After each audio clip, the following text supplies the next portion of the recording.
Hello learners, today we'll explain two important functions of commercial bank. One is advancing loans and the other one is credit creation. Before we start these activities of commercial bank, let us recall what is a commercial bank. A commercial bank is a financial institution which performs the functions of accepting checkable deposits from the public and making loans and investments with the object of securing profits. So in the definition, it is given that the commercial bank accepts deposits from the public. So this is the first function. And the second important function is it extends credit or loans to the people or to the customers. Now,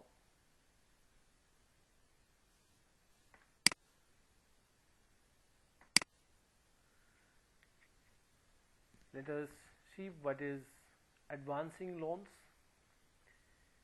Banks give loans and pay advances out of their deposits. Loans and advances are given to all types of persons. Banks use the major portion of deposits to extend loans, and for this purpose the bank extends different term loans: short term loan, middle term loan and long term loan. Bank provides credit to meet the working capital requirement. Again, bank provides credit to meet the fixed capital requirement. Bank, that means for every kind of need, bank provides credit. Now, on the credit, bank charge a higher rate of interest than what the bank offer on deposits. So the difference between what is charged from borrowers and what is paid to the depositors is the bank's main source of income. And generally what happens, the interest rate what is charged by the bank from the borrowers, it is greater than what is paid to the depositors. So the bank makes profit.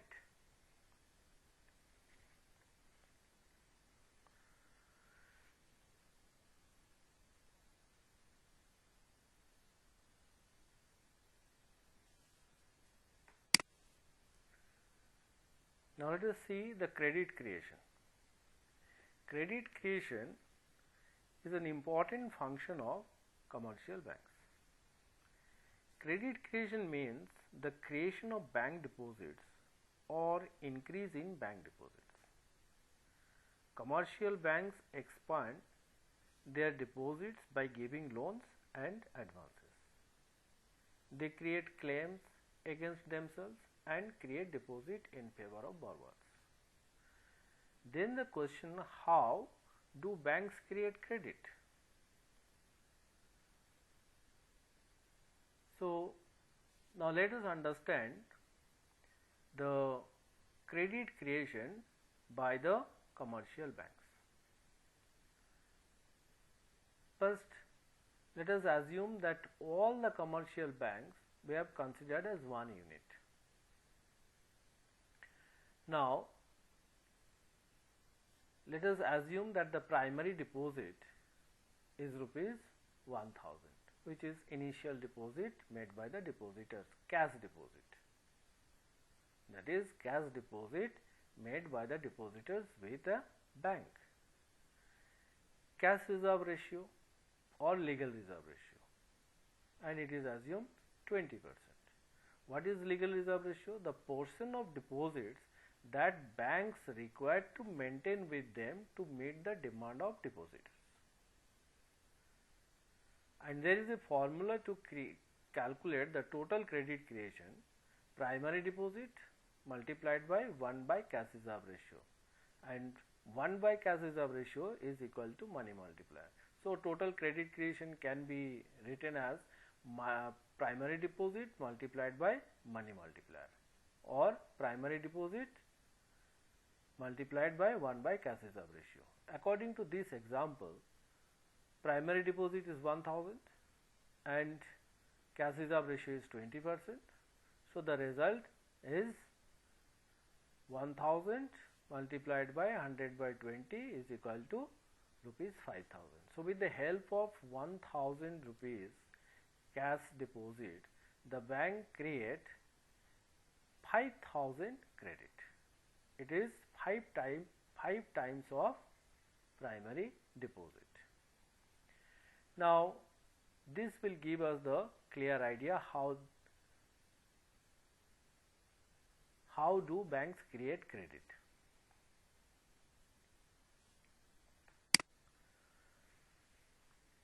Now in our example, let us recall the example that suppose people deposit their cash with the banks and it is equal to 1000, that is primary deposit.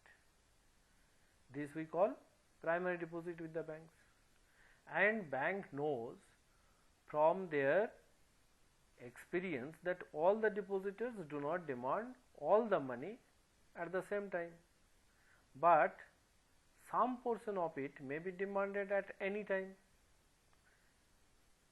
and therefore keeping a reserve, a part of this cash deposit, this 1000 cash deposit, a part, what is the part?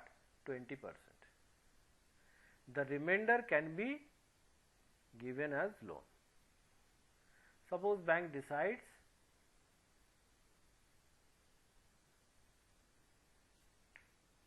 on the basis of their experience that 20% of the cash deposit is sufficient to meet the demands of the depositor, and that is, we know, minimum reserve or cash reserve ratio. Now what happens?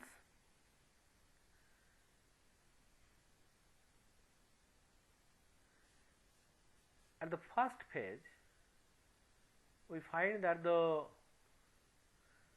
primary deposit 1000, the banks will keep 20%, that is 200 rupees, and the remainder means 1000 minus 200, that is 800, the bank will extend loan.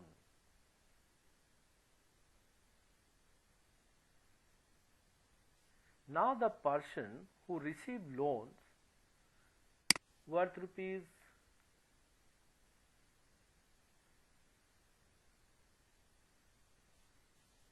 800 do not get cash money from the banks, hence it is transferred to their account. Banks open the accounts in the borrower's name and this money is deposited in their account. In this process, the new deposits, this is the new deposit, so it is coming from here as deposit 800.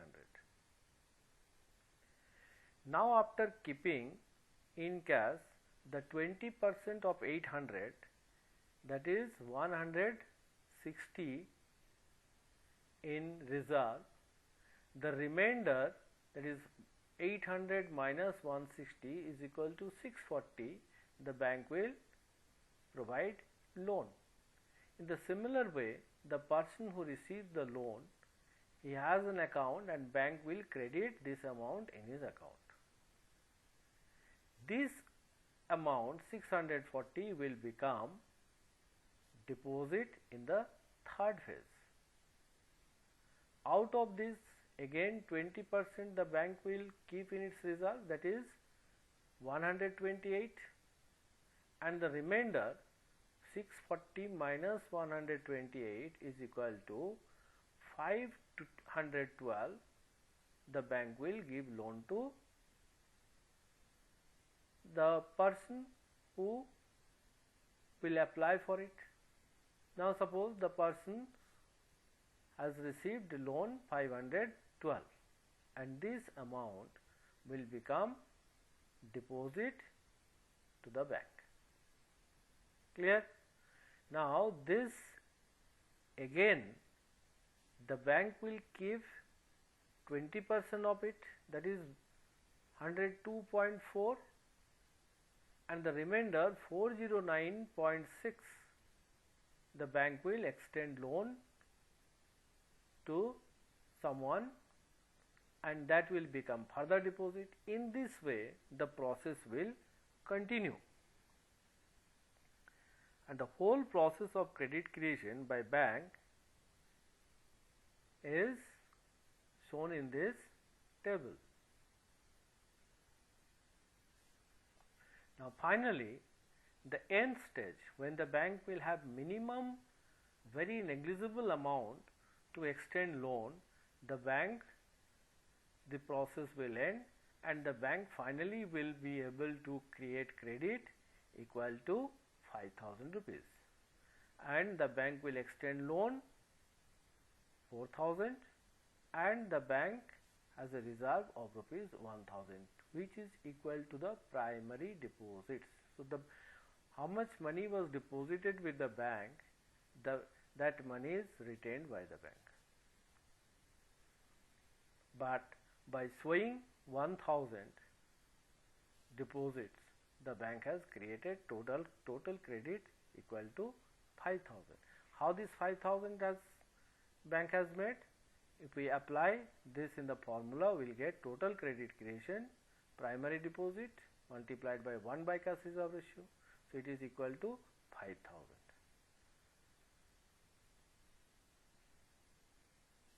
So we have seen how the commercial bank create credit.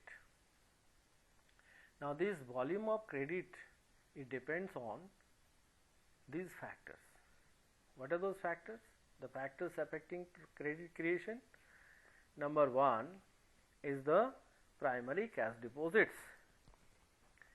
Commercial banks create credit on the basis of their primary cash deposits. It is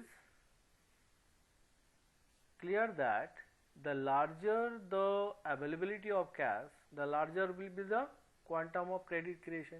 If it is 10,000 in our example, then the total credit creation with the same cash reserve ratio will be, if it is 10,000, then total will be how much? 50,000. If it is 1 lakh, it will be 5 lakhs. So this primary deposit and the total credit creation directly related. If it increases, it will increase, and if it decreases, it will decrease. Next is cash reserve ratio. Then how with the cash reserve ratio, how it is related? The higher the cash reserve ratio, the lower will be the credit creation. If we increase it is 50%, then how much will be? Credit creation will decrease. It will be 500. So the bank will, 500 means if it is 50%, then in our example 1000 divided 1000 multiplied by 1 by 50% means 1, that is 1000 multiplied by 2 is equal to 2000. So when it is increasing, my minimum reserve, that is cash reserve ratio increasing, the credit creation will decrease. Next is banking habits of the people. In the countries where people prefer to deal through banks, credit creation capacity will be more and vice versa. Means people, they are not holding cash in their hand. In such a case, the credit creation will be more.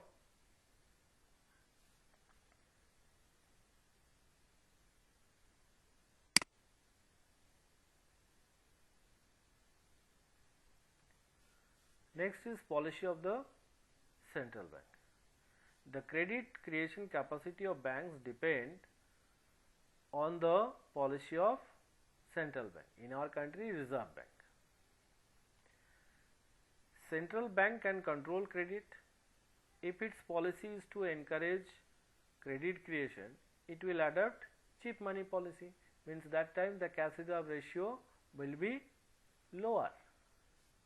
And if the policy is to discourage credit creation, then the cash reserve ratio will be high, or the Reserve Bank may put some restrictions on extending credit. So this we come to know how the commercial banks creates credit. Thank you.